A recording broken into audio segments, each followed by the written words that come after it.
Ansonsten würden wir deinen für das Opening kurz brauchen. Kannst du die Fetcher Kutschers machen und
Okay, good.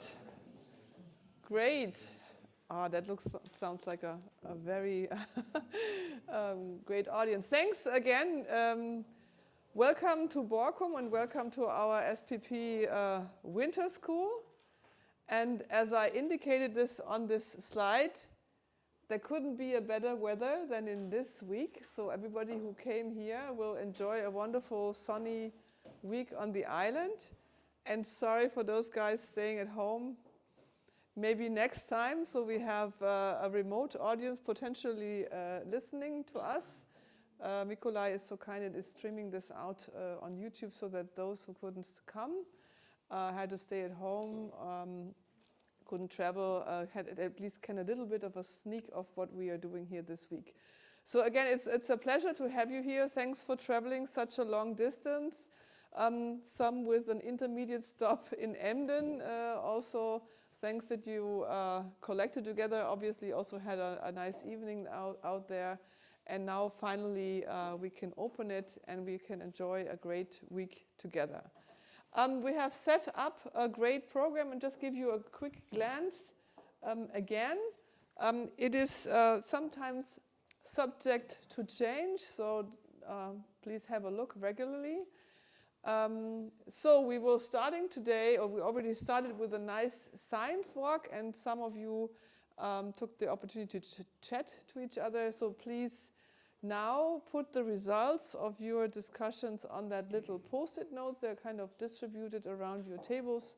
So if you had interesting research questions that you want to bring up in a bar camp or group work, so then just note them down. We're going to collect them here, and we will later see what topics were coming up, and then we can cluster this and do group work in the afternoon. We are very close to the Pecha Kuchas, and thank you for preparing these. I think it's going to be challenging. I think some of you kind of are frightened about the quick timing. Hopefully everybody had an auto advance mode into like the 20-second thing, so we get a quick overview of who you are, what you bring to Borkum, what your research topics are. I'm really excited because Pecha Kuchas typically bring a variety of styles also to the table on how you present it, so I'm sure we are having a great time watching these. Not everybody will be in a Pecha Kucha because we limited it to the SPP project, so use any other opportunity to get to know each other. I think the first thing was the walk this morning. Each of you should have a badge right now, and we have plenty of them here, so write your own name tag and be so kind and wear it throughout the week. We are almost 50 people, so it will take time to remember the names and the location and the projects. Really also after almost 2 years now, really form a community within the priority program.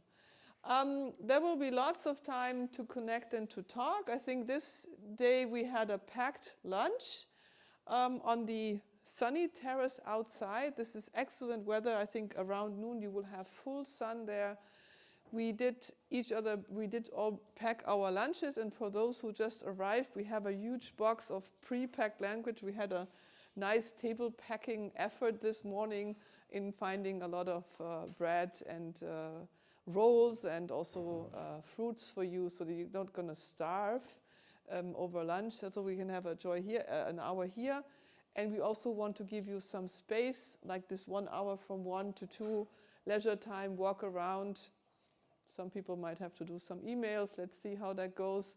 But at least sort of spend some time and relax. When we return to the tandem Pecha Kuchas this afternoon, and then at around 3, I will give a quick, again, idea on how I think the bar camp style work groups could work. And then we do more or less the collection and clustering of topics, form groups, discuss if they want to do this like all the week long or just for one round, and maybe pick another topic tomorrow. And then we have dinner. For those who haven't been here yesterday, the dinner is just on the central area to the south side. More or less follow your fellow SPPers and then see where it goes. It's a self-pick dinner. And then we are really looking forward to the poster reception. So we are coming back here We will be setting up posters in the different rooms. So maybe if you are a poster presenter, come a little early. Let's say at least 15 minutes to 7, that we can set it up, or you set it up after the afternoon session and just that everything is already prepared. And Heiko was taking care that wine and cheese will be delivered. Hopefully that works.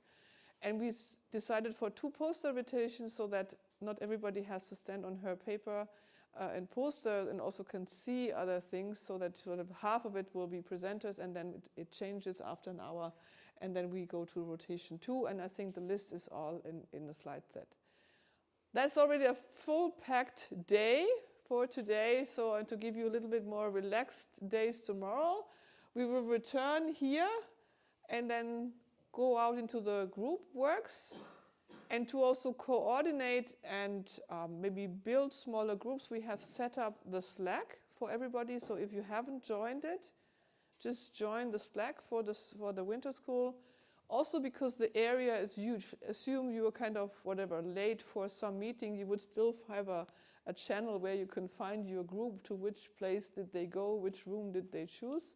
So use it and then connect to your groups. Use it as a channel to make announcements. Use it for direct messages to find your teams. And what we have another packed lunch tomorrow, but as the weather is so excellent, we definitely will go to the beach tomorrow. We can decide if this is only on free going, but I would also recommend that you maybe do work on your trip to the beach. There are going to be 2 ways getting to the beach. One is by bus. I looked up, one is like a 13:45 bus. We have to really confirm that it's true. The other one would be by bike. So you can rent a bike on this area, which is somewhere the other corner, and we can show you where to go. It's extremely cheap. I think one day is 77 euros 50, but once you go of 2 days, I think I paid 14 euros for the entire week. It's kind of simple bikes, but I think it goes well. So one group could actually cycle to Borkum tomorrow, but those who don't want to cycle, you can also go by bus. We will look up the exact departure times. And for those who do not have enough cash for some reason for the bike and the beer in the evenings before we go to Borkum Center tomorrow, you might either sort of rearrange your cash, or maybe you have colleagues who have some more, or the rental place said you can rent it. Just say this is like the university group and that it was announced, so you can rent your bike and bring the cash later. This is also what we sort of agreed on this morning. So just insist that you are this university group and then you will bring the money later. Okay, so we will return for dinner. And then as I also already showed, that we have a movie night tomorrow together with Toby and Anna, who will be moderating it. It's going to be here in the room. And for those who are elsewhere, we need to, if you want to, dear Zoom guests, if we want to, you can try to watch an online version, and we can connect to you if you're interested how to do that. And I would recommend, if you do that, you might also meet yourself in a separate Zoom room, because I don't think that this remote and here discussion will work well. So it would be nice if the off-site people could discuss if they want to do the same picture watching together tomorrow night. Someone maybe rents it and streams it out, because we cannot stream it out from here. It probably is too laggy. It doesn't really make sense. So we have an on-site picture, a scientist movie tonight, and we brought chips and flips. And also, I don't know if you already have seen it, there's also a little kiosk close to the dining hall. It is open until 10 in the evening, so if there's stuff you want to buy, I think it's mostly targeted towards kids, so it's a lot of things that kids would buy, so I'm sure you would find something yourself. And then we have the mud flat hike on Thursday, where you can rent your boots, which we also indicate that you don't have to bring books. We have, again, packed lunch, and we continue our collaboration planning. And we still have to fix the date when we wanted to do a PI meeting for strategic things. So some of the PIs remotely and present wanted to be in a joint meeting about maybe the future of HCI research in Germany and further collaboration. So, and then again, Tobias Lunte, where is Tobias? Yes, thanks. Tobias is going to be the chair of the game night. At least he will be maybe introducing games, bringing games. I understand he also promised a game we do all together. Let's see if that goes. Okay, let's see how that goes. But sort of want to also connect each other and maybe use board games and other games to join. And then all of a sudden it's going to be Friday and we will be leaving after breakfast home again. Good. For any question you have, just stay in touch. I think Heiko has organized mostly on site, so probably ask him. Mikolai and Michael are doing a lot of technical things on site, so if you have questions. And then otherwise you just use the Slack and you self-organize. I think you're probably pretty grown up to do so. Okay, so welcome from my side. I'm really happy to have you here. And now the floor would be open to the first round of Pecha Kuchas. Cool, thanks.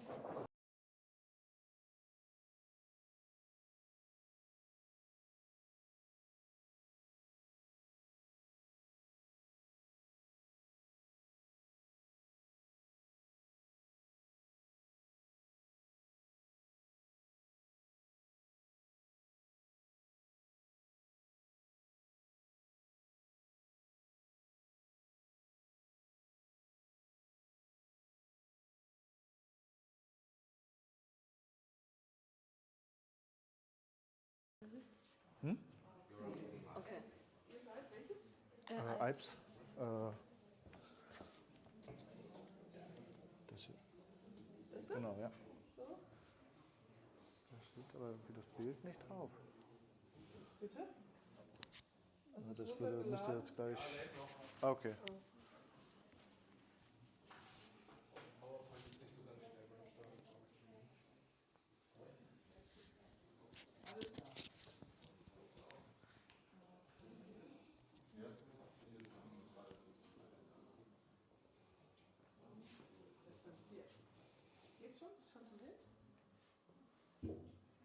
Geht direkt los, ne? Okay. So, hi everyone. We are working on the project called Aesthetics of Performative Interaction for Pervasive Computing Environments in Public Space.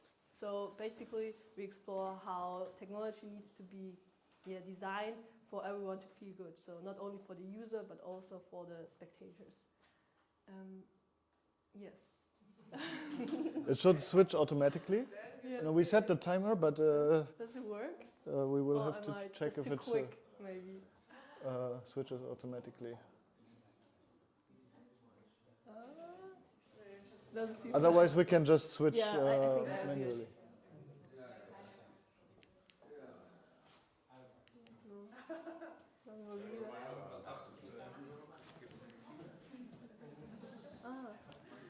How do you rank Microsoft PowerPoint? 5 stars, obviously. Okay, try again.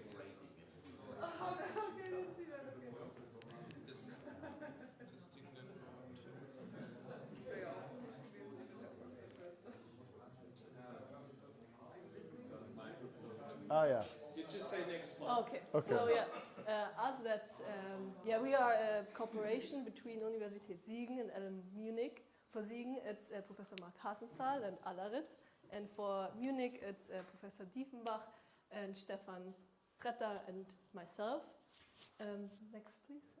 Myself, I'm Pia. I'm a second-year PhD student at LM Munich. But I started my academic education in Salzburg at the Universität called Paris-Laudron Universität Salzburg, and later moved to Munich to study organizational, economic, and social psychology, a master's degree. Oh, now it works. So my PhD project is on social context of public technology interactions, and more specifically on the role and perspective of the attendants, meaning the present others. So this is a picture of my favorite and probably most used technological product. During Corona or home office, I became a real coffee addict. So I think by now I have really great coffee making skills. Now it doesn't work anymore. My hobbies are playing soccer and playing tennis and skiing, but I don't have like a favorite sports team or athlete. But when I was a child, I used to be a huge FC Bayern Munich fan, of course, and I went nearly to every home game in the stadium with my dad. Yeah, I'm a really bad cook, but if I have to cook for other people, it will be this recipe, because I'm a huge curry fan. And besides curry, my favorite food is everything with pumpkin.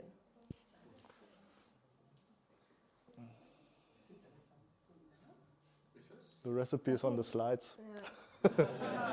So yeah, if you ever visit Munich, I would recommend you to go to this place. It's called Maximiliansanlage. It's a small park area next to the Isar in the southeast of Munich, so really close by where I live. And it's really beautiful and quiet and the best place to watch the sunset. So yeah. Stefan, he unfortunately couldn't join us today, so we will present his slides. Stefan studied at Regensburg and LMU Munich, and by now he just finished his PhD and is still working at LMU Munich. Yeah, and he loves pizza and don't love drugs, I would say. Okay, that's where we thought we would switch. It's a bit improvised with Stefan's slides. And we're not sure he likes pizza, but this is the image we get from that slide. And his other hobby seems to be football. I don't know if playing or watching. And if it's watching, I would assume from this photo that he's also a big fan of Bayern Munich, which is okay if he's from Munich.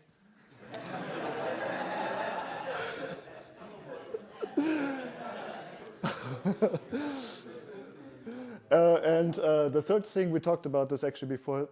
We talked about showing our favorite technology, and I complained I play the guitar, but it's quite dusty, and he said he has the same problem.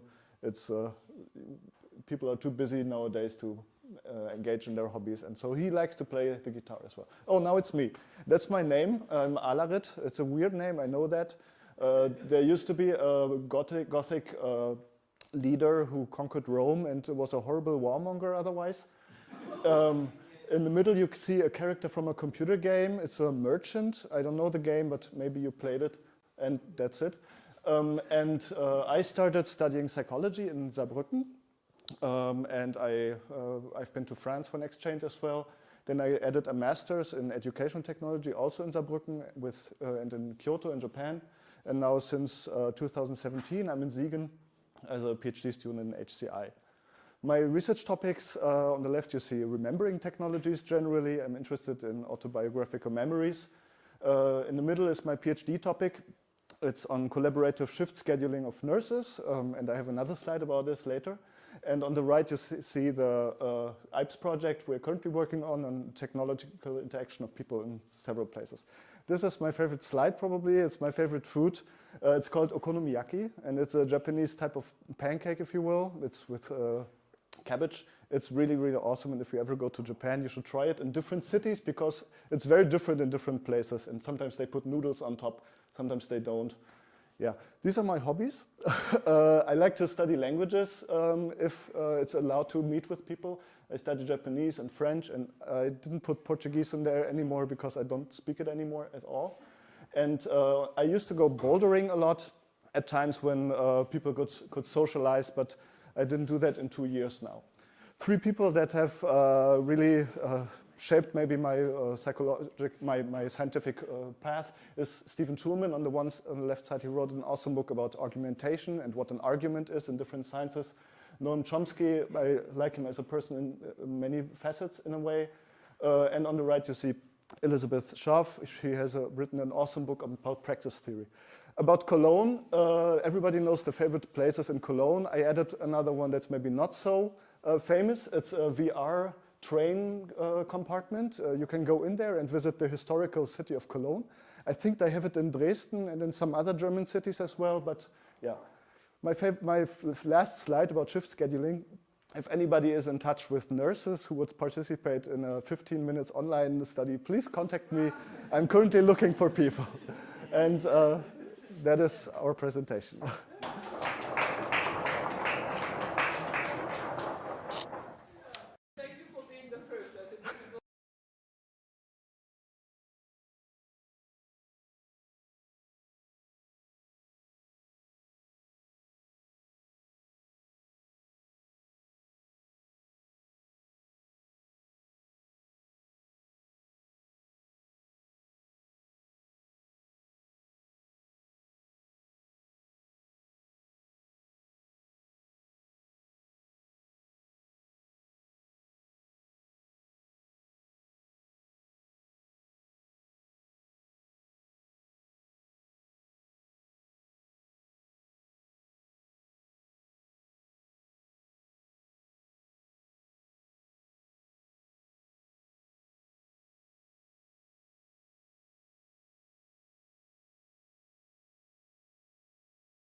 Stell's am besten nochmal ein.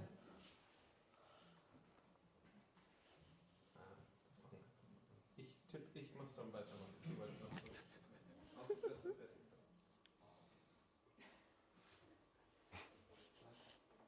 Yeah, yes. Good morning. So with the second one, let's see if the technique works out.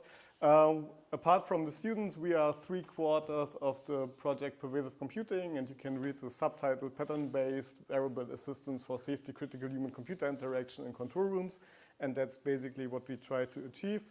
3/4 because Nadine will join us later, and I'll take her part. She studied computer science with minor in media informatics in Lübeck, and has moved to Trier now, so she changed from Holstentor to Porta Nigra, both nice places, I think. She studied in Lübeck and did her master's thesis on virtual reality in a children's hospital, and she was looking into the processes of getting these things into the work practice and the time stress of the nurses, and how children could feel less pain while getting some things done on their body, removing some needles or other stuff. She was a student worker in the project Netzdatenstrom, which was one part with colleagues from Oldenburg, looking into control rooms from a holistic system level setting, because control rooms nowadays have to manage all these minor solar energy things people get in their private houses, and that changes the work. And now she's a PhD student in the project Pervasive Computing, and is looking into pattern-based approaches to safety critical interaction. And that's nearly 20 things, I hope. Yeah. That's one slide. So we have one a screen-to-go approach, looking for different ways of implementation later on, which will be the part of Jonas and Christoph. But the screen-to-go pattern could be one. You could implement it on a smartwatch, or you could implement it on a smart glass, or other things that maybe come up in a technical way in 10 or 20 years. Yeah, so I take over. I'm Jonas. I studied computer science in Siegen, and in my bachelor and master I was all the time interested in data. Data is something I really like. I really like working with data, and try to make the environment more intelligent. In a project in my master, I worked with serious games, with how to teach persons processes of corporations so that they can learn the process in VR. And now I work with control rooms. We visited control rooms. We try to make control rooms more intelligent. We work with different kinds of control rooms, so energy control rooms, or in this case ship bridges, so that they can be assisted by technology, and to make these control rooms work with the people and deliver more information or help to them. And for the final slide, this is my horse. So when I'm not working, I'm out in the nature with my horse, caring for her. So yeah, not 20 seconds. Right one, the bigger one. So we changed the wrong mic. I'm Thilo. I'm a professor for human-computer interaction and user experience at Trier University of Applied Sciences. Right now, I started my research career at Lübeck University and did my PhD on emergency medical services and their management of catastrophes. I got into this topic of usability, safety, and security. We did projects on smart glasses in operating rooms, and I'm the head of the special interest group Usable Safety and Security in the German Informatics Society. So that's my main interest, how people can work with these workstations, and I think we can all agree that another screen won't be the solution for the upcoming challenges those people have. So that's the thing we look into in our project, and it's got rather hard to convince people working there that it shouldn't be another screen on top. because they're used to it and they get somehow along. And currently we're doing a study on their behavior, their gaze behavior. And if I'm not into a control room, then I'm into handball in earlier years as a player and a referee, and now as a coach. It's a good emotional opposite thing to research careers, because I'm allowed to shout at grown-up people, which I'm not. Right, and my name is Christoph. I'm getting a kick usually out of making things very efficient. That's why I cycle to work and kind of rack up about 8,500 kilometers per year. And because of that, I usually have to know how my bike works, and that's why I usually get my kick out of creating my own hardware or modifying my own hardware. And this is also, although I'm doing mostly software and algorithms, I also tend to keep in touch with what is on the hardware possible. And it's also why I went into wearables, because those need to be small, easy to wear, but also very, very efficient. And because of that, I tend to deploy wearables that are not so typical. Typical wearables are like 80s computers, which usually were terminals, for instance, the old-fashioned type of computers, where everything was done in the background and you just were sitting in front of a keyboard and screen. I think wearables should be more self-sustaining and very efficient on themselves, and not constantly have this umbilical cord to a cloud.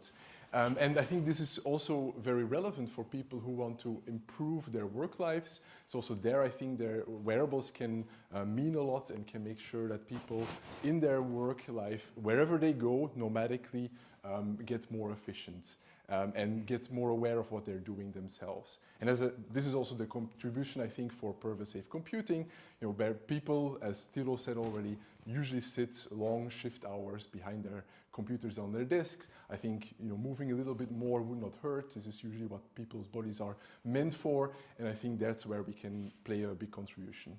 Thank you.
So, ihr sprecht immer so. Bereit? Okay. So, hello everyone. We are the Ulm people, we are GAZE, and we are happy that we made it here. So GAZE is GAZE-assisted scalable interactions in nowadays online learning, which should have been normal teaching and learning in the first step. What we want to achieve is that we present teachers a sense of the attentional states of their students. This could also work for other lecturers and audience peoples. So we try to achieve this by monitoring the gaze of the students. And as Anka already said, we are from Ulm University, and obviously I have to promote our city as well as the nicest city being presented today. And as you can see, we have the largest, the highest church steeple in the world. We have the river Danube flowing through the city, and we have, as a symbol of the city, the Ulm sparrow, and there's a nice story behind it. What's specific about our project is that both teams are from Ulm University. One is kind of a psychology-oriented team, and the other one is media informatics, and the psychology team is led by Anke, and Marian and we are here today as well. And when it comes to media informatics, then it's Tobias, Teresa, and me. And next one is... So we start to introduce ourselves a little bit. This is part of me. So I'm recently busy with my small family. If I have time, I like to go hiking. You can see it a little bit in the edge there. I like cooking and eating a lot. And I also volunteer in the emergency services. Okay, yeah, so it's my turn. Hi, I'm Wee. So these are my likes. I run a lot because I eat a lot of pizza and cookies, yeah, and other stuff. So what I'm interested in my research, well, gaze is not just your eye coordinates from the camera. It's also the way you look, and the way you look can sort of represent your inner states. And this is sort of like an interaction. Yeah, so I'm interested in the eye in any sense. What do we see? How do we move it? How does it look like? And therefore, I have an eye on my team a lot. I keep an eye on my family, on our animals, and besides that, that's why the day is over before I start with my hobbies. Yeah, and this is me. My name is Teresa. I'm a PhD student at Ulm University. My hobbies are gardening, painting, baking bread, and this is a picture where I'm from the Black Forest. Yeah, and I'll soon be joining University of Copenhagen as a postdoc. Yeah, hi, I'm Toby. I'm one of the working students in this project and in my last semester of master, and I'm living in Ulm, and I like to photography and eating and cooking a lot, and in my free time I'm HC student and I'm helping these guys to make them the good research. So Enrico has already said, one of my hobbies is sailing. I'm trying to be quite ambitious there, and I'm currently pursuing the Spot Coastal Shipping License, SKS. And I spent in the last months around 100 hours on this particular map here, which is very close, it's very nearby. So if you want to set sail to Wangerooge, I know the map by heart.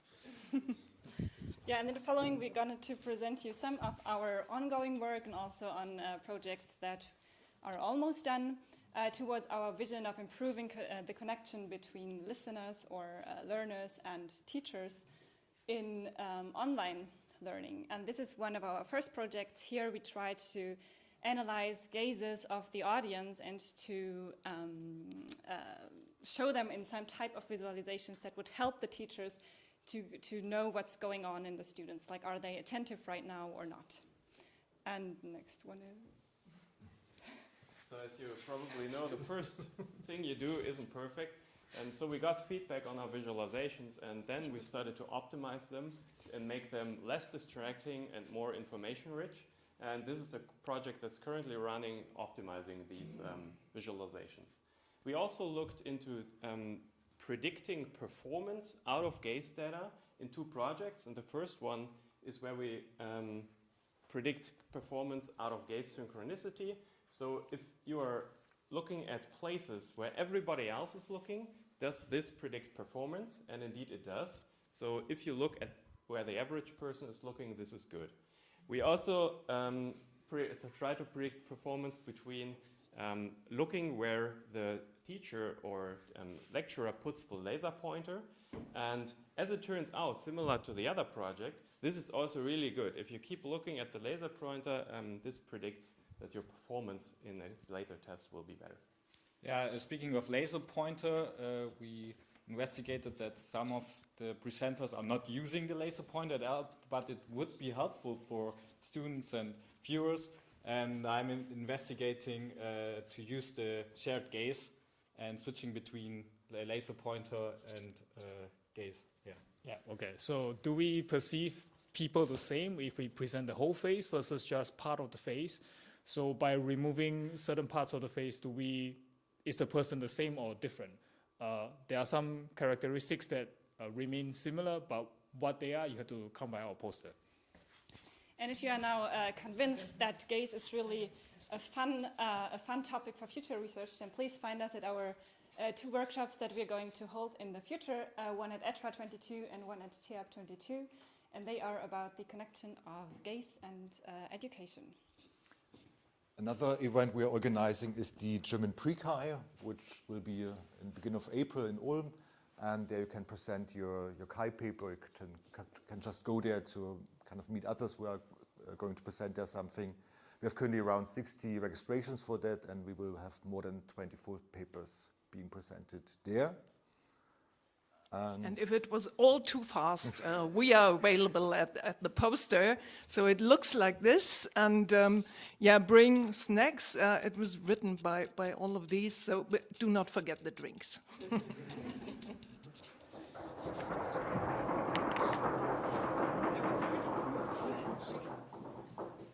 Rico, in der Pinte ist genau der Kartenausschnitt. Also da können wir dann noch weiter dran arbeiten.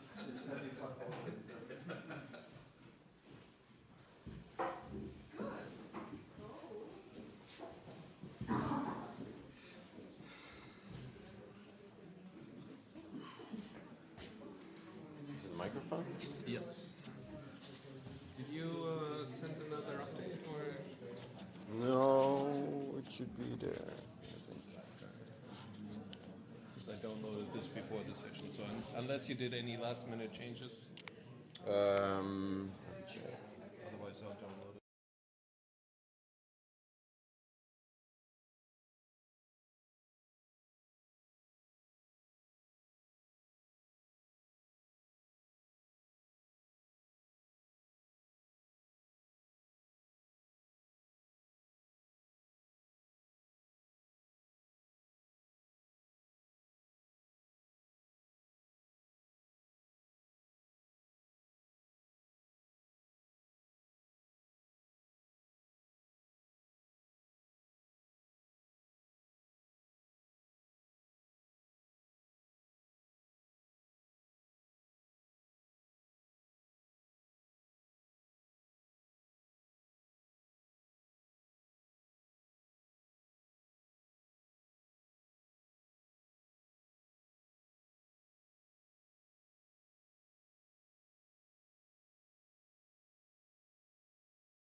And of course, in order to study gestures, we need to be able to record them to see how do people perform them in different ways, in different sizes, and different variations.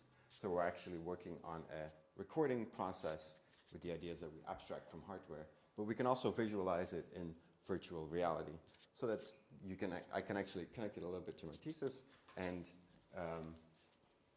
have a gesture-based interface where you are performing gestures for your smart home or your smart retail in VR. Hello everyone, I'm Masume, a first year PhD student at the University of Oldenburg, and together with Heiko and Susanne working on a part of the GIRUS project here. And my PhD thesis is also related to understanding and supporting gesture in interactive systems. So far in the GRIPS project, we have focused on conducting a systematic literature review of middle gestures and elicitation and creation reference scenarios of using middle gesture in a smart environment. Okay. In our systematic literature review, we identified 173 papers from 1996 to 2020.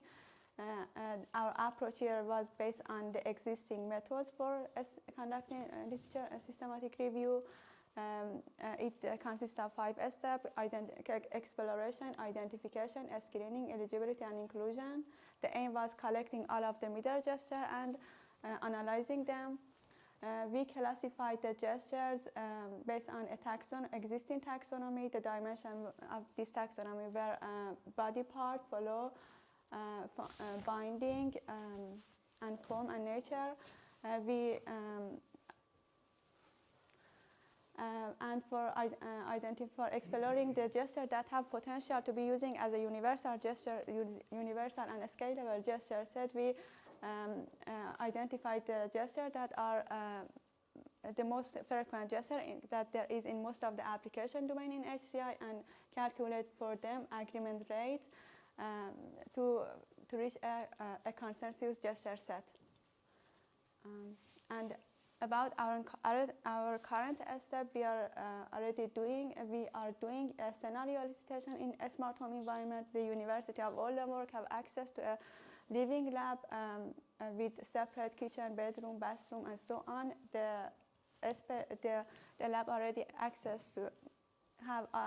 have some smart infrastructure for giving scenario frame to our scenarios. We decided to create scenarios in these 4 contexts: home office work, fitness and training, entertainment, and cooking. And here is our main approach for scenario elicitation. The main idea is to immerse participants in each context, and with a contextual inquiry, identify the intrinsic motivator and also the external triggers of the participant, which are the reason that make participants who would like to use gesture in each context, and also the device they would like to interact with. And the aim is to reuse the recording environment that already developed with Zabruken group to capture the gestures from the SLR in the scenarios that will elicited in elicitation study. Thank you.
and also dead people in the basement.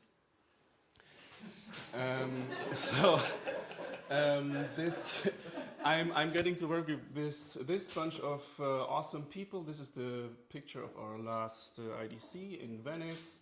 This is actually like a conglomerate of the teams of 3 professors. It's Andreas Butz, it's Albrecht Schmidt, and Heinrich Hussmann. So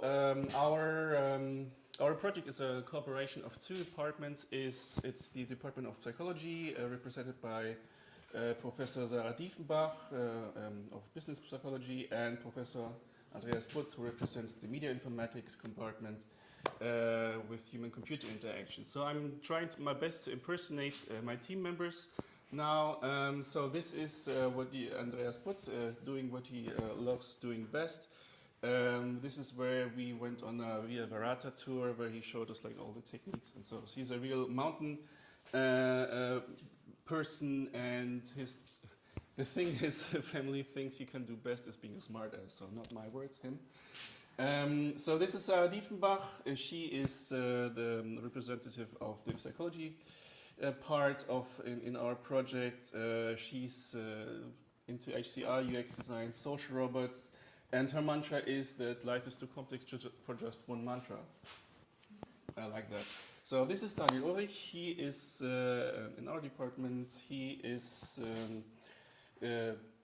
basically the bridge between the technical side, which I'm on, and the psychology side, and helping in this way in the project. This is Lara Christoforakos. She is from the psychology side, focuses on HCI. She did her bachelor in psychology and then switched to economic and social psychology.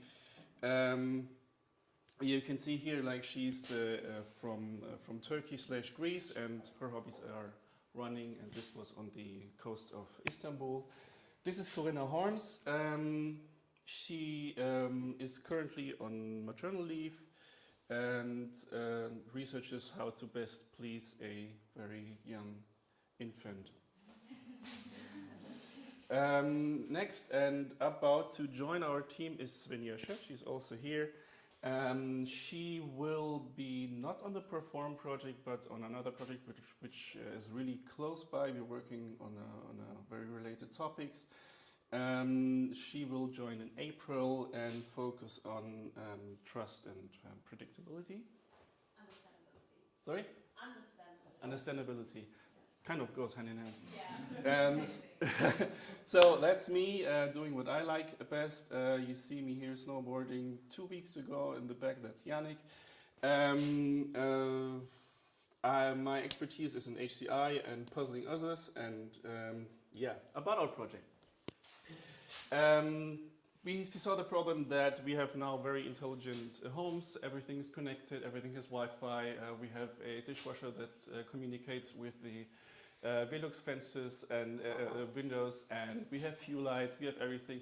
But the problem is everything has their own kind of interface and their own kind of interaction.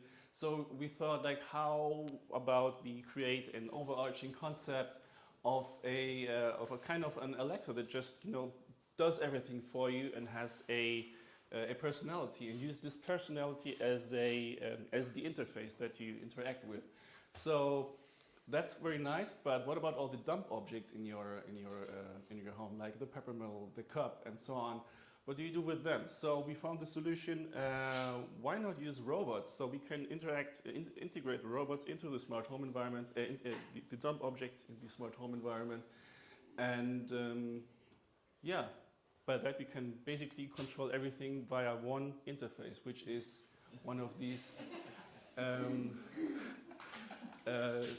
characters that you just see flying through. So who knows that channel on YouTube? Yeah, I love her. She's awesome. So yeah, that was the first sketch. So a home with 2 robots hanging from the ceiling doing stuff. This was the more refurbished approach, the first 3D model, like how we approached it. This was the first approach from Bosch, which we are cooperating with. This was the lightest draft. This is like already the CAD drawing, and after a while, we finally got to build a whole instrumented environment where you can see the robots hanging from the ceiling. They can move freely around the ceiling and can also be extended so they can reach everything inside the room and assist your every need, I guess. So, what comes next? Ah yeah, this is just to show off a bit. This is like actually what the view from the robot and what's in the kitchen, what we can all like integrate into the control framework. Yeah, it also had its first real hard test last Christmas, where we had the Christmas party and the chocolate fountain exploded. So it works. It's a good kitchen. So thank you for your presence. Thank you.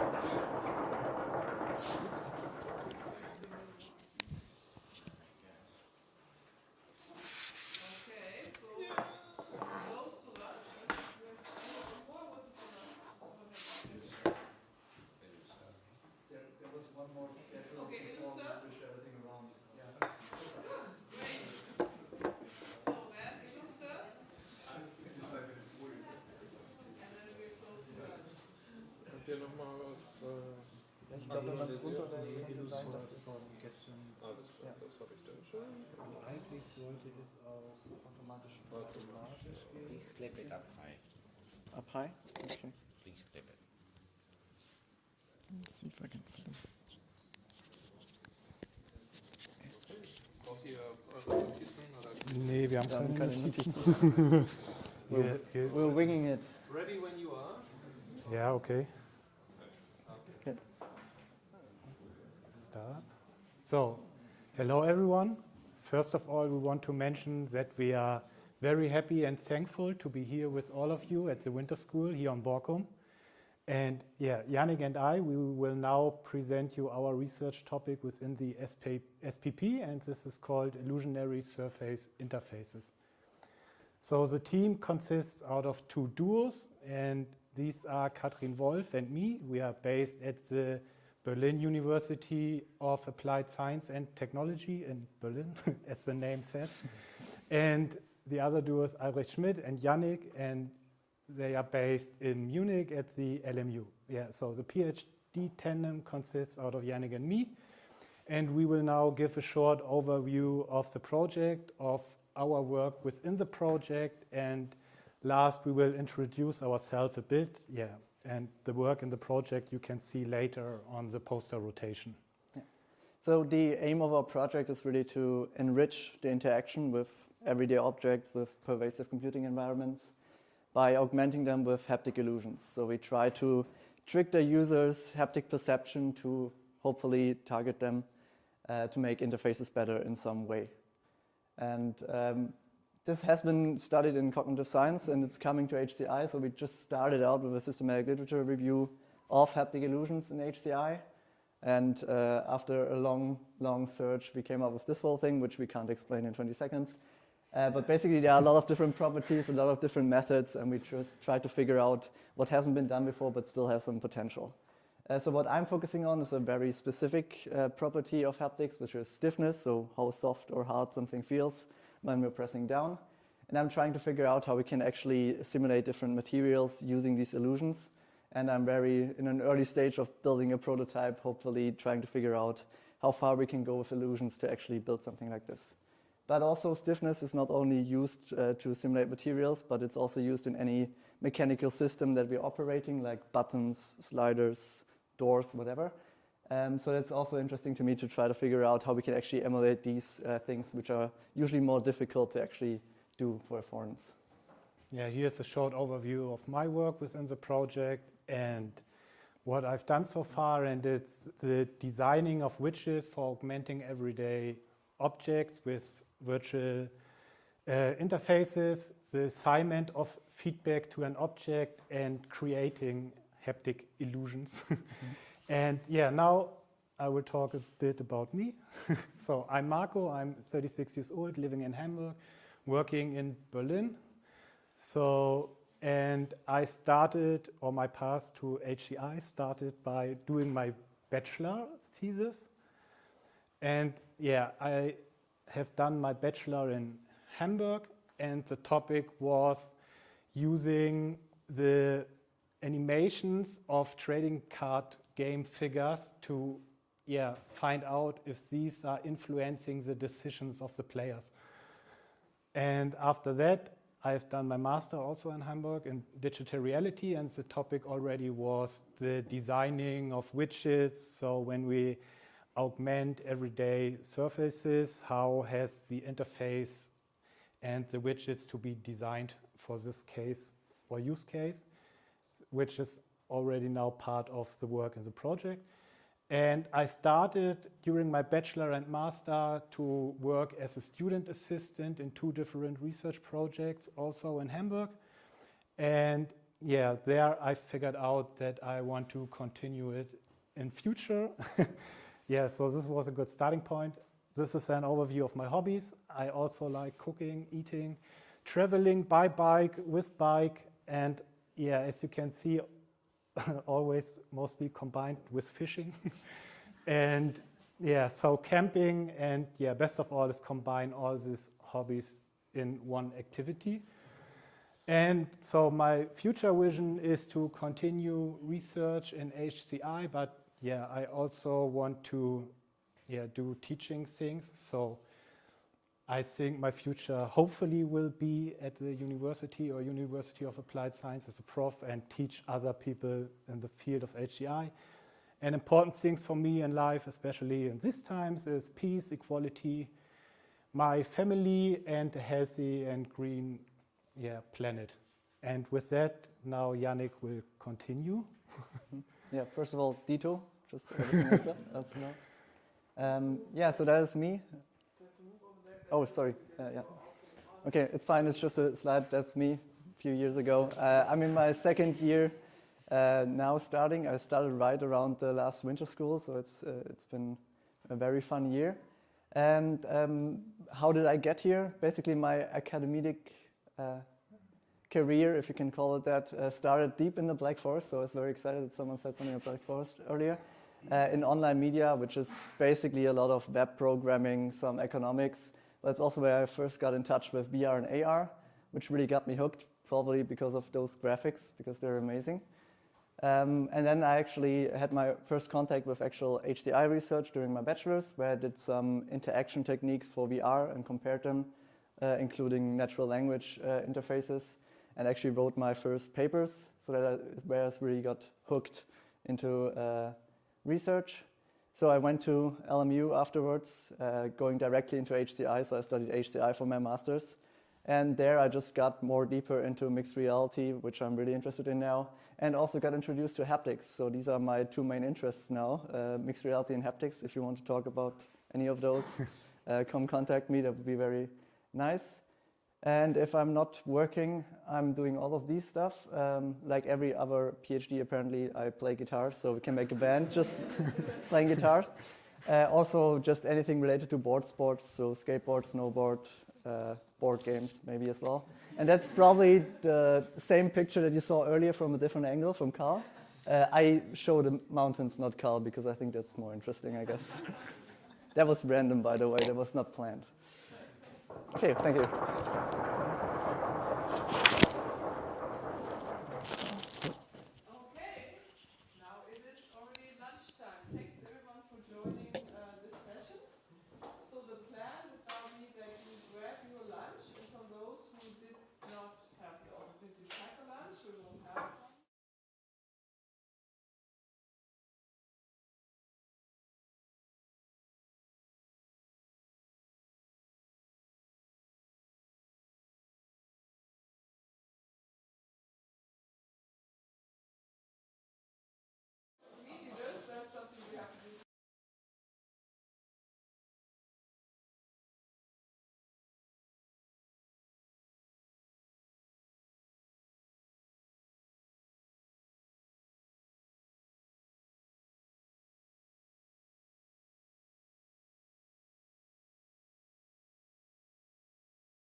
as everybody else in the team. And on the left-hand side, you can see Florian Niebling, who couldn't join us. He's the other PI in the team. And on the far right, you can see Ole Happel. He's a senior anesthesiologist in the university hospital. And this is when, where is he? Heiko visited us in the simulation room in the hospital. And you can also already see lots of technology. And this is one of the induction room in the hospital. And you can see, again, lots of technology. And Anna is setting up the room again after a photo session. And there's lots of technology. And in this project, we actually ask how acute care team or workers experience this technology. So is it a different experience from consumer technology? Is it a different UX? So what's the experience like in such safety critical contexts? And we're doing surveys, interviews, observation to find this out.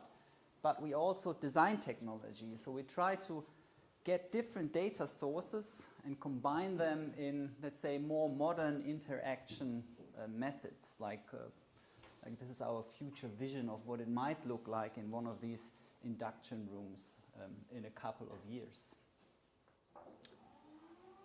And Anna's going to talk about a little bit more about the survey.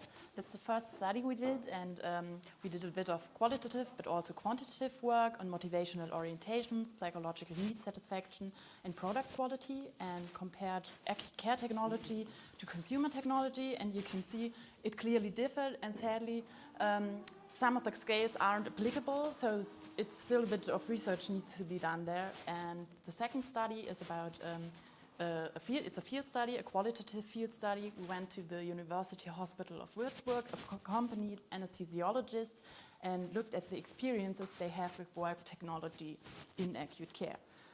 We collected interview and observation data and analyzed them using a reflexive thematic analysis. And I will tell you more about that in the poster session if you're interested. But this is a little sneak peek what it looked like. And for future work, we are going to develop a questionnaire and want to try to capture user experience in this specific domain, and also want to test it experimentally.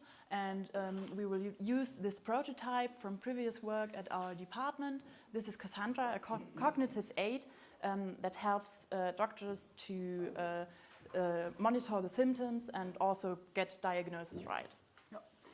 And this was in the simulator, but we also are in the actual OR environment. So this is a mobile display where we show data from various operating rooms. And right now, at the very moment, an anesthesiologist is using this because we're conducting a long-term study where they use this technology for 10 days in a row, and then we do a qualitative interview. And we also pushed this further. We got more data that we show on the display, and wanted to test how they experience that when we might also provide them with a little bit of overload of data. So we designed this and then moved back to the simulator and constructed a scenario where one participant is actually using the head-worn display and has to keep track of his own patient here. And you can see the display up front from OR number 13. So lots of phone calls and communicating with other people. Right, and then for a little bit more of an immersive experience as compared to these smart displays that are on the top right of your vision, I conducted a study where I had the patient monitoring displayed on a HoloLens 2 headset, which could also be used by multiple people in the operating room. But because I wanted to compare the more immersive view with the regular traditional smart glasses view, I had one condition where the patient monitoring was actually displayed live in real time over the patient, and all the devices were augmented with the most important information that the anesthesiologist needed to know. For example, the vapor chamber was not really easily, you couldn't really easily tell if it was open or not, so I did that on the HoloLens. And I compared it with a view where it would just have all the important information always in the top left of your field of view. And I wanted to see whether having it on the devices or on the patient would be more beneficial than having it in your vision all the time. If you want to know the results, you can gladly check out the poster session afterwards. I did get the feedback a lot that they didn't want the monitoring necessarily, but that they wanted smart alarms displayed on their headsets. So I thought about, okay, well, how would I do notifications in 3D? And as it turns out, there's a lot of different positions where you can display a notification. So I made 4 notification types, one on the wrist, one in the world, one as sort of like a subtitle in the lower part, and then one in the top right. And I looked at where's the best position. But I then quickly ran into the problem, when you get a notification, what do you do with it? So that's what I'm going to be working on in the future. You have your hands free, tied up with something else, and then you get a call, a notification in AR. But what do you do with this notification once you receive it? Like, how do you interact with it? And that's the sort of future for that project. Thank you. Thank you.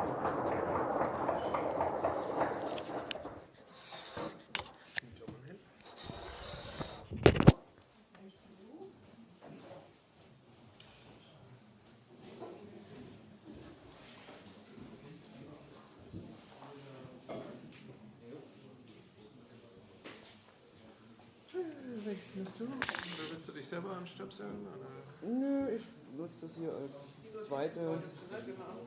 Genau. Wie heißt eure? Sphären. Sphären, da ist sie. Warte.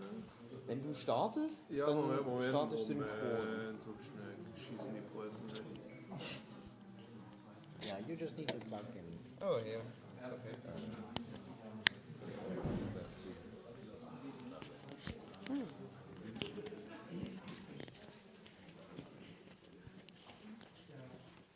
Okay, ready when you are?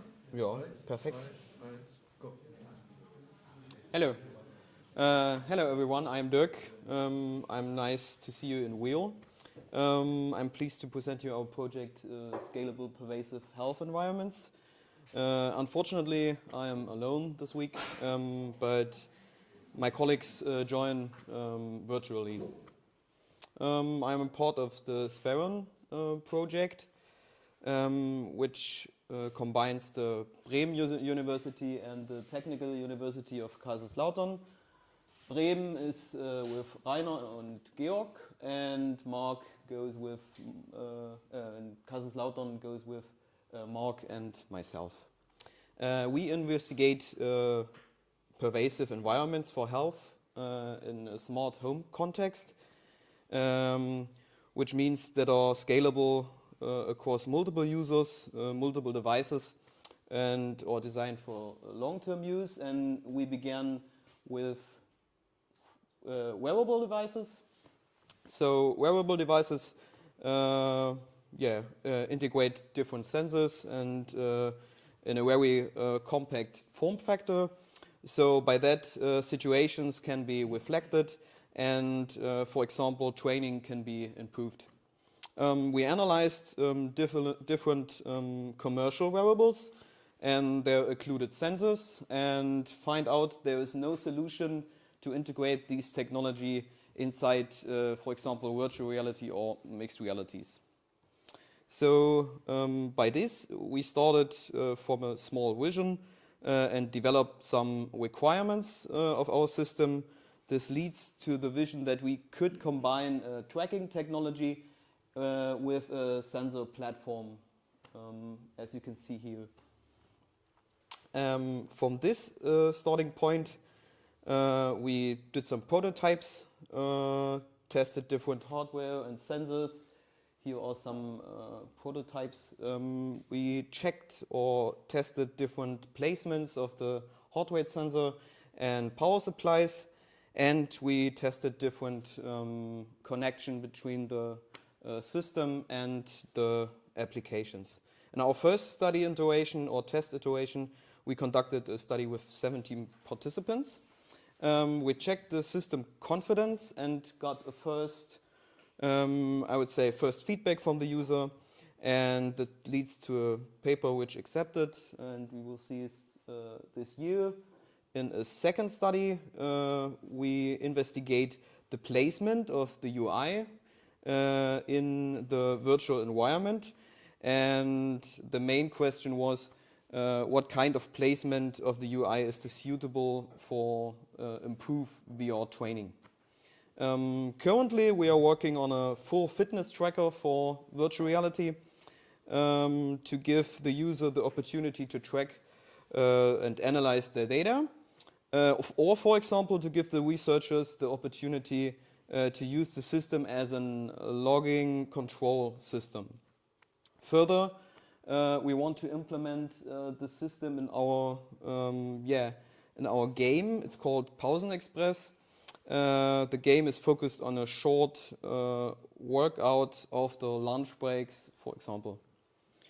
And then my main research questions are: how can the wearable improve or support mixed reality applications, and how does the user interact with the wearable in, for example, the virtual world, not only the mixed realities, virtual reality as well.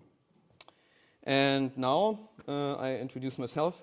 I studied Bachelor of Integrated Design, focus on interaction design in Dessau at the University of Applied Science. After this, I went to Magdeburg. That's a little bit slow. Magdeburg. Yeah, 2018 and 2020. At the Otto von Guericke Universität, I studied design engineering and mechanical engineering with the focus on user-centered product development. And currently I'm working at the Technical University of Kaiserslautern at the Department of Electrical and Computer Engineering in a nice lab with nice colleagues called Serious Games Engineering. And yeah, I worked in some projects in different companies like Scott, Stihl, Volkswagen or Teufel to gain some experience and to pay my bills. Almost all these projects were software projects or electronic devices, so I'm basically my background is more practical, not directly in science. And these projects, I worked mainly in roles of UX engineers or front-end developer. But during my master thesis, I got the first contact with HDI. I worked for the German Aerospace Center in Cologne. We investigated the visualization tool for neural networks in virtual reality, which was the first publication for me. And my interest of HDI comes from my studies and from my work. I kept in touch with a lot of user interaction problems, issues that went wrong due to my design decisions, so I want to improve my design decision skills. My hobbies, I play chess, football, I'm a little bit addicted to gaming, but okay, that's it, and go hiking. So thank you, and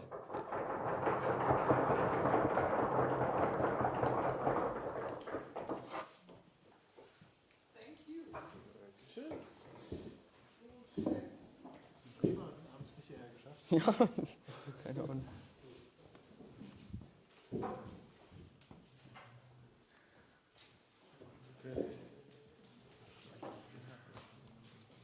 Reload, you said, right?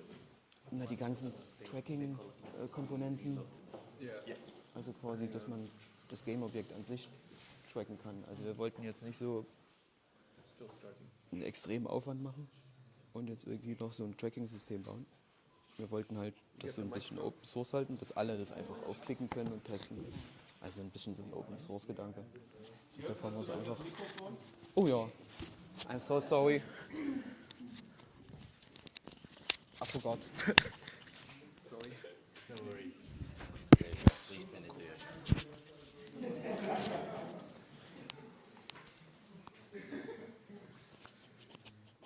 Ready? Ja.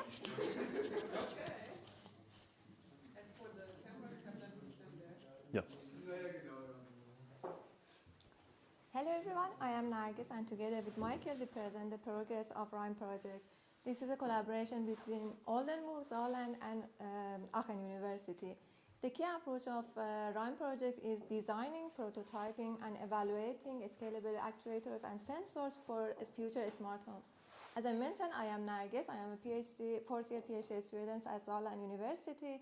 My background is electrical engineering and computer science.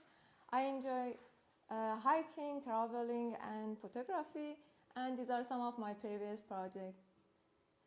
At Saarland University, our main goal is to use inexpensive, rapid, and easy-to-use techniques to have an in-situ fabrication, embedding input and output inside rich materials, and preparation of the sensor toolkits. The hands-on approach and in-situ fabrication allows creation of functional components on large, immobile interfaces, and creating smart homes and having, To this end, we present Print Sketch, the first computer-assisted approach for freehand sketching of high-resolution sensors and circuits on everyday objects.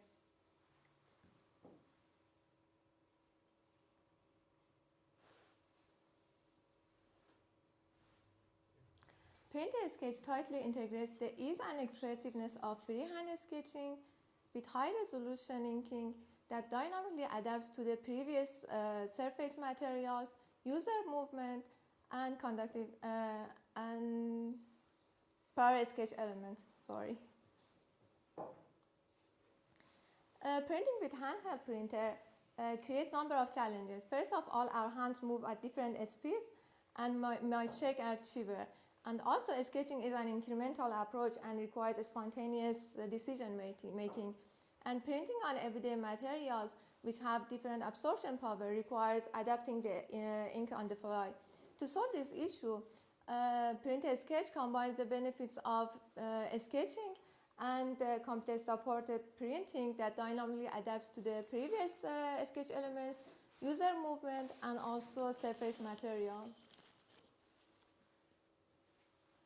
This novel in-situ design and fabrication techniques allows augmenting existing objects with different type of customized circuits and sensors, as we can see here.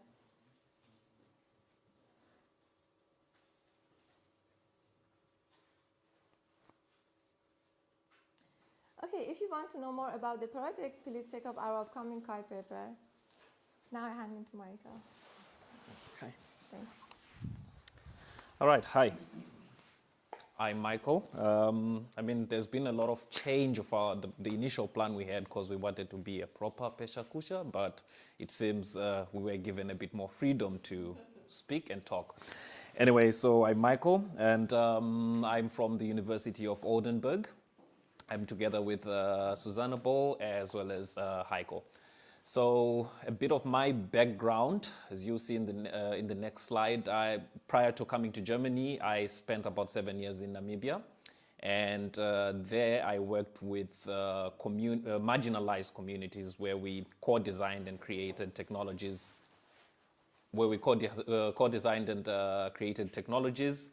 for use to help them to digitally preserve their culture, all right? So that meant we would sometimes find ourselves in very remote locations using tents as labs, and also trying to deploy various technologies in inaccessible areas where even 4x4 vehicles could not get there, so it meant walking lots of kilometers. As for what I do in my spare time, I watch lots of rugby, and sometimes you find me playing video games, and I try to hunt for jazz bars in every city I visit. It's a pity that Borkum doesn't have one. Anyway, so I'll talk about some of the stuff that we've been doing to realize the goals of RHYME. One of the first things we did was, because we are currently in a global pandemic, we cannot use our labs as liberally as we wish. So we came up with a device or a tool we call the pop-up observation kit. And the purpose of this is you can hold usability studies as well as gesture elicitation studies with people in their natural environments, their homes. What it essentially does is you have 2 smartphones, tripods, and then you deploy with whatever sensor kit you need to test or whatever technology you need to test, and people can use this in their homes. Once they're done, they ship everything back to you. And again, as a next step, we wanted to create the tools to actually record some of the gestures that people perform.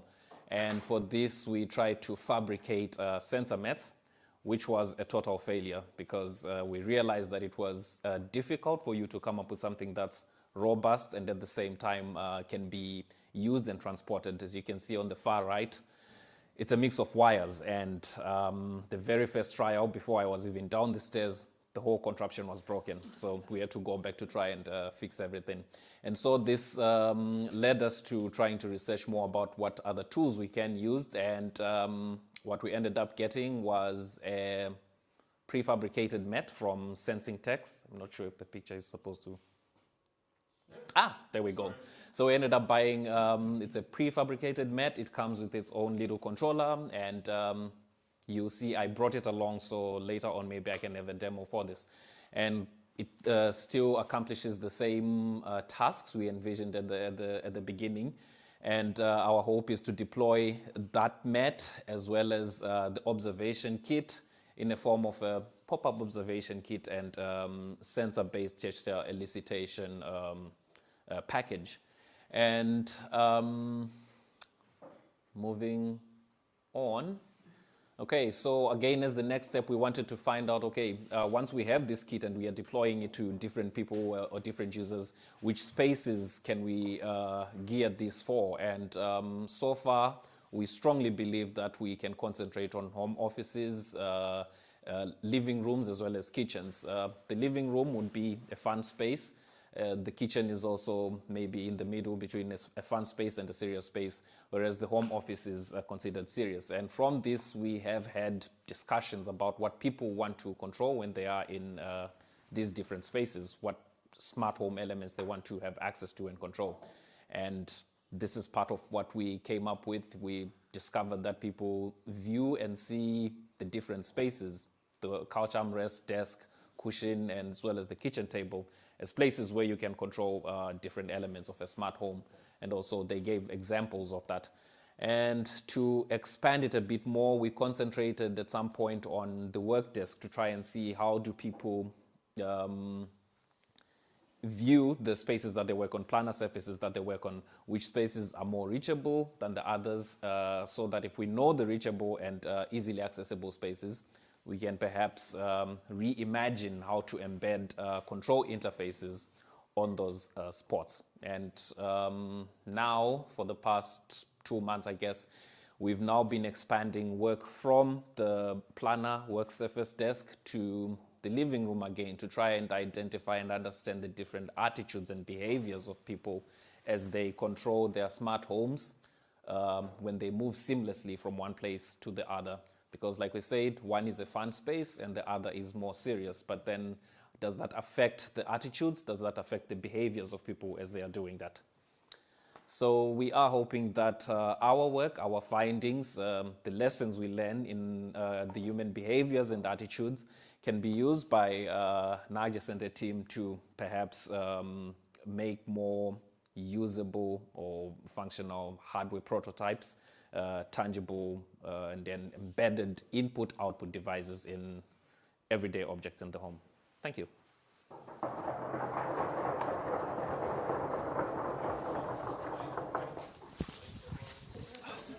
Who's next? Thank you. I wanted to keep it.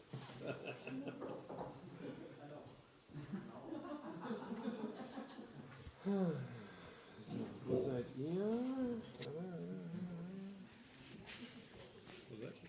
Wo sind wir?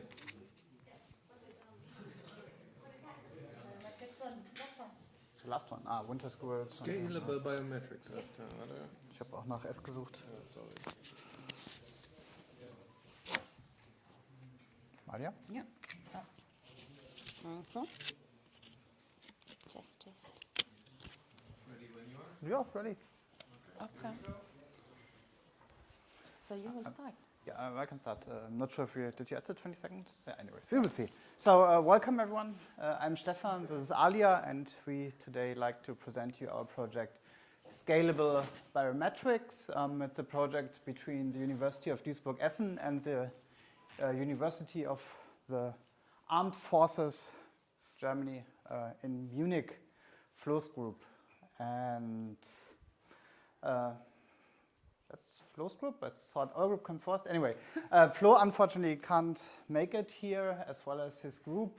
It's Florian Alt on the lower right side, Lukas Mecke, Sarah Delgado, and Ismail, a student assistant of his, and they all work somehow in the project, and that's our group. The top 6 do not work in that project, but are somewhere here in the crowd. So just you can map the faces to the project.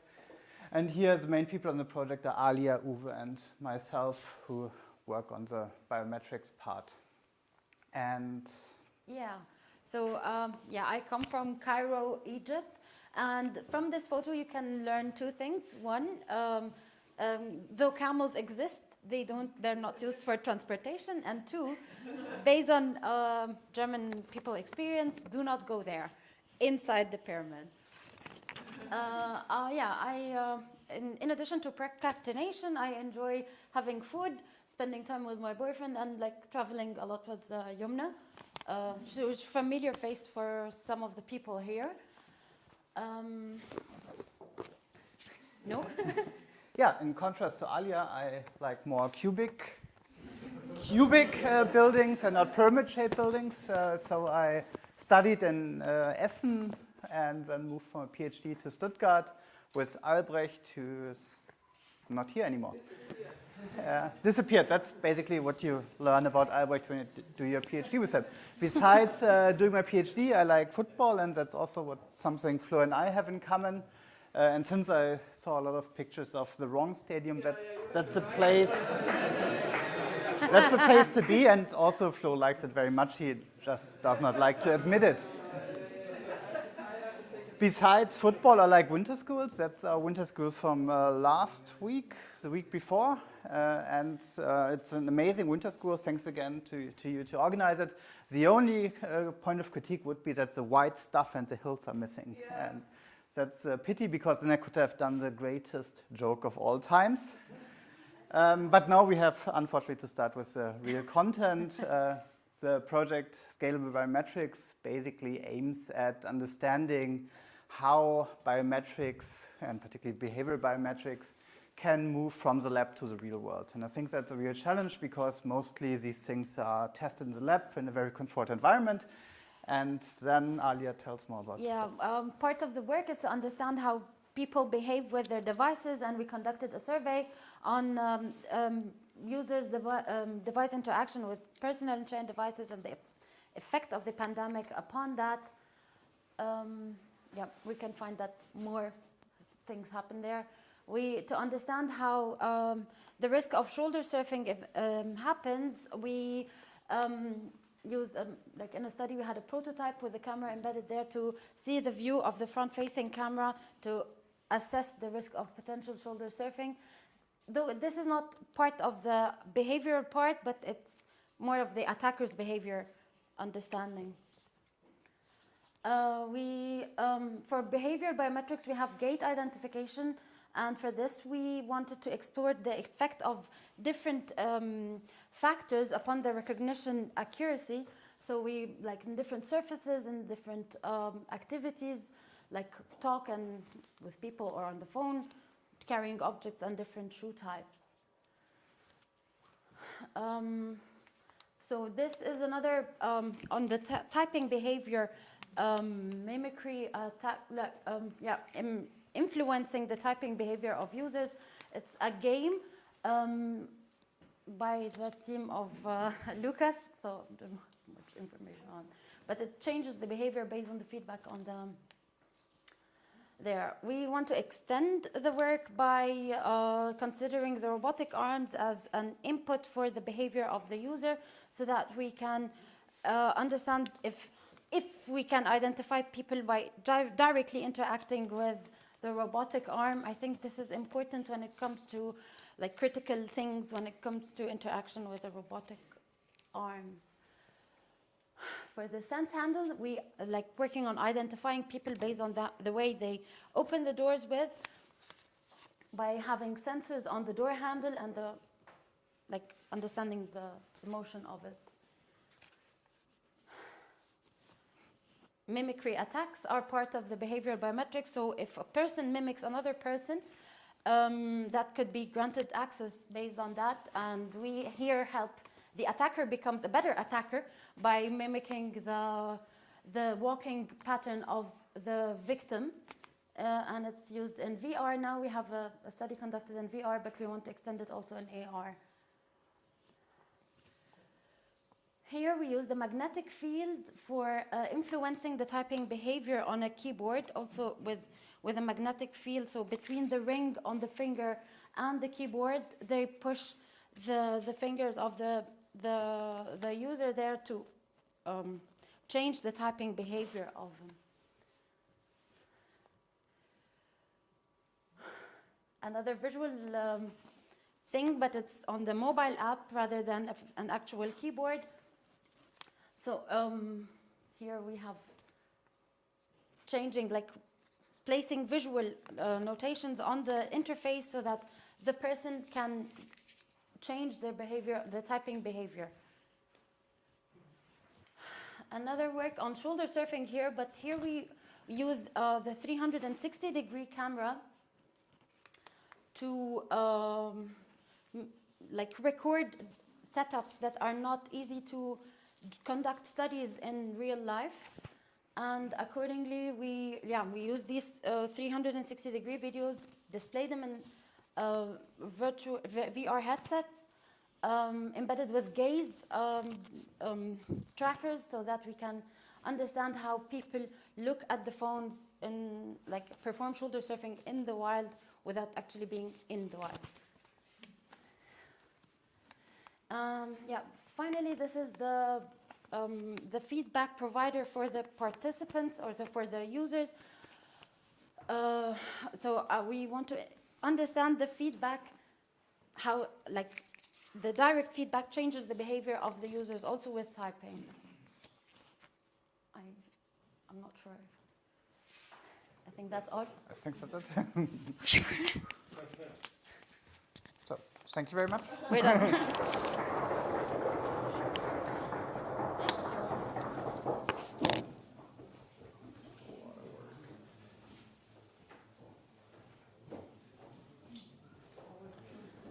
Pint. It's pint, not pint. Of course, it's pint.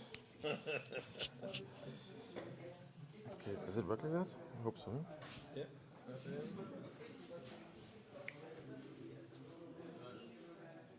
No?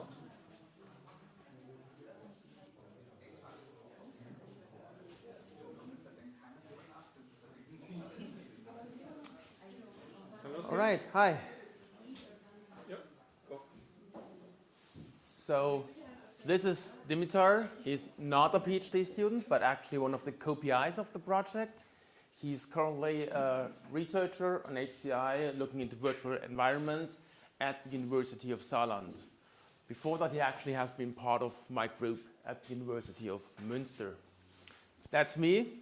I'm also not a PhD student, but I'm the other co-PI of the project.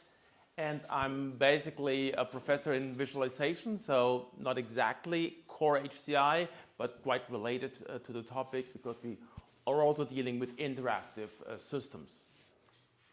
So where are our PhD students? Well, we don't have any. The reason for that is that our project was actually not submitted to the SPP, but was added in retrospective. People felt that we fit the topic well, but we didn't actually follow the exact structure of the other projects. So what do we do with all our money? Well, actually, we only have one fully funded position throughout the project, and that is the position that pays Dimitar himself. Me in Münster, we only have little money for just one work package that we're working on. So what's our project about? It's not about drinking beer, but it's called Pint. That's right there. PINE stands for Prehensile Interfaces. That means we want to look at grasping actions for building interfaces. So what are we doing in the project? So basically, if you think about a user that wants to perform a certain task with a certain object, the user will make a grasping action towards that object. And that is basically what we observe. And now what we want to do is we want to reverse that. That means we will measure the grasping action, and in doing so in a given environment, we want to predict what object the user wants to grasp, and also what is the intention of the user. What task does the user want to perform with that object? For example, if you take a pencil, if you grab it on the one end, most likely you're going to write with the pencil.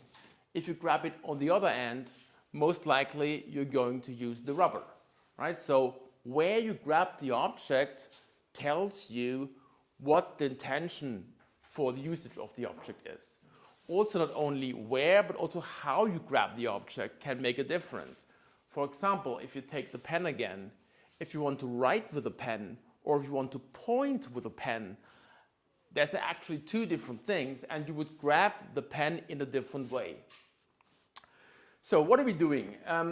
Here are, for example, some of the objects we're looking into. These are 3D printed objects where we use a fabric that allows us to measure where the object is being touched. Yeah, so these are a number of objects that we have been creating that we want to work with. Then most importantly, of course, we want to measure the grasping actions. Right? So we have sensor data. So the hand has been fitted with some sensors, and each of them measures a motion. Yeah, so we have basically a multi-dimensional motion data that we are collecting. To check for the generalizability of our concepts, we're also using other hardware devices. Here, for example, we are using the controller of the valve, and that can be also used for tracking the fingers. Unfortunately, not the thumb. So for the thumb, we had to add an extra sensor there, so that can also be measured. Here, we're also measuring the pressure. That means if we are grasping an object and actually touching it, then this touching will be measured, and not only if we're touching, but also how strongly we are touching the object, and that can be measured with these kind of devices. And here you see a setup where we do some experiments, right? So we have these pressure sensors, and we are grabbing a cup, and on the monitor you see the signals that we get from the sensors. Okay, so we're collecting all this data, but now we have to make sense out of it.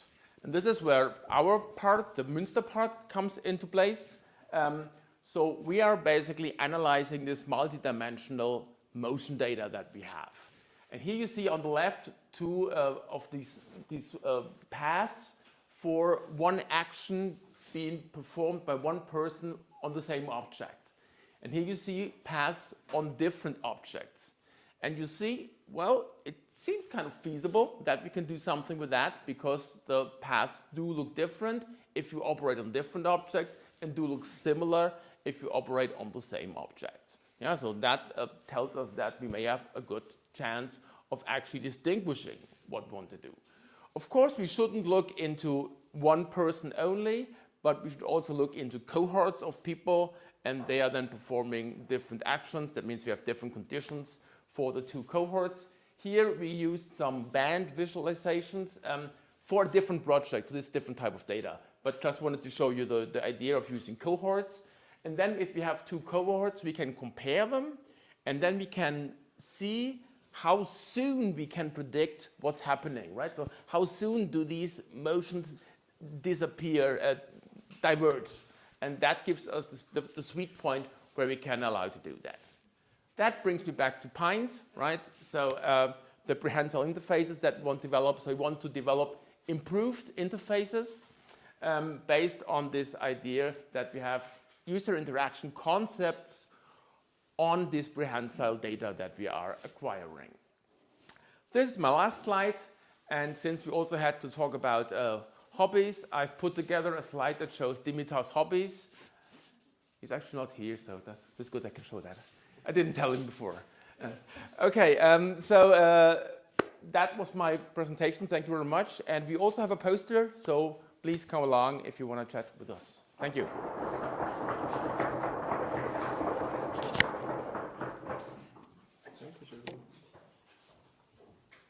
Okay, good. Thank you, everyone, for bringing your kuchas.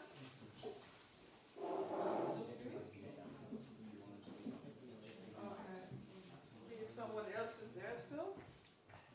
Okay, so thanks everyone for bringing your kuchas, and also thank you for freely sharing about your hobbies, your favorite food and stuff like this. So I understand this also, that you find this like a familiar community where you feel open to share what bothers you, from the soccer game to your beloved foods. I really found this very inspiring. So now comes the way you have to do something beyond presenting or listening, that now you have to act. So as I assume that some of you would want to stand up, maybe get a drink, get a coffee and so on, you will be allowed to do so, but not without having a post-it note in your hand of what you want to do in the breakout groups. So it's very small to read, so I will later on read it or write it in larger letters, but for the collection now you can just walk there and add something there. And I got a lot of questions of how this is actually happening and what do we do there. So assume you want to bring a study. You have a demo here and you want to run a study or a pilot study. You can make a note here. It could be done either today, or maybe we have a day where you can be each other's pilot study person if you have one, or demo person. But there's also maybe research questions. Let me see where it's going. For like Katrin and me, we talked about the question of the future of touch, sort of, is there different, projects are crossing here, is the question of how will we actually touch in environments of the future, is that a topic you want to address? So there's one thing that is called the materiality of touch. So you just maybe post another post-it there, or have your question. Or I think I was inspired by the question of the user experience in the safety critical work environments. So I would have a question on, are we actually having user experience, or how do we measure actually the quality of work? What is good work here? What does work mean? And so on. So I think of it, this is just my questions. I have a few, so I'm a little bit in advance of you. But please write some ideas down. We will cluster them. And you don't have to join the group where you hang your post-it note. You can also leave this to others. But we will try to use this as a starting point for the discussions after the coffee break. What's the time now? Is it 3? Okay. So it would be nice at least that at around 3 we can start looking at what is hanging there, and then maybe between 3 and 3:30 we discuss the topics, and then you have time until 6 to work in different rooms, and we will show you where you can work, and we'll also show you the many material we were bringing for you to prototype, to make collages or whatever you feel is adequate for your work group. Okay, so there should be enough of these. If not, you can maybe just pass them around. I've already posted some on your table, so you should find the one or other post-it note there, and I think we have plenty. So if you have hundreds of ideas, just write them down. Okay, so I now leave you to your self-work. Thanks again, and then see you a few minutes after 3 for the discussion of the topics.